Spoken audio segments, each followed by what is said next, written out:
Okay, here's our Osborne RF2 feeder. There's not many videos of this thing online, but I just wanted to make a video because I want to let people know what I think about it. We are a very small farm in upstate New York, Eaton Corners Homestead. We raise our hogs on forested pasture, so we got 11 hogs in here. They got about 3 acres of 2 strands of poly, and they love it. It took a while to get them trained. It takes about 2 weeks to train them at least.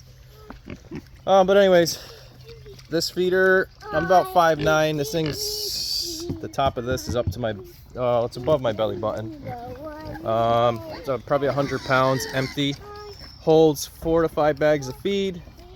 And we have Berkshires, and then we have an old Spot, which has a long snout, and then watch out for that fence. And then we have some coonies in here for, they're $40 each. I said why not, but yeah, they can eat out of it. That was a question. This is the regular RF2, just the way it comes, and they can eat out of it no problem. So that's pretty good stuff. Another IPP right there, just a big chunky one. But yeah, they can fit their fat heads right in there. I know some people were concerned. I know when they get bigger, it'll be a little bit more difficult, but they'll be fine. Don't go over 40 or 50 pounds of pressure or torque on these nuts and bolts here. You got to drill and tap. Not drill and tap. You got to drill the holes for each bolt. There's probably 8 to 10 all the way around. This cone's one piece. This cylinder's another piece that fits in, and then it's got a tensioner on one end. This ring goes over the trough on the bottom. There's a green trough under there. That's the hardest part to get on. You might need some help, a rubber mallet, or I use a regular hammer and just prayed for success. But yeah, it's pretty cool. It's fiberglass, so I wouldn't go running into it with your tractor. I wouldn't move it full. You don't want to like twist or whatever, but use the right size drill bit. Don't make the holes too big. This feeder's pretty cool. Make sure you get the lid with it.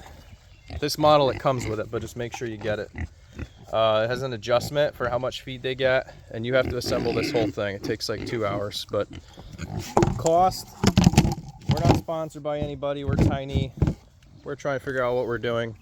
We're nothing fancy, but this thing's pretty fancy. This thing was like $800 something, and then $300 to ship it to upstate New York from Kansas, where they're located. And it seems to work pretty good. You spin these paddles down here, and that, get the ham heads out of there. That lets more feed come in, and they're learning how to use it. And this should fatten our pigs up quicker. We're gonna waste way less feed. And yeah, we'll see how it goes. We'll keep people updated. So far, I like it. Once they get bigger, I'll have some T-posts around it and ratchet strap it. But right now, they can't move it. So yeah, we'll see how it goes.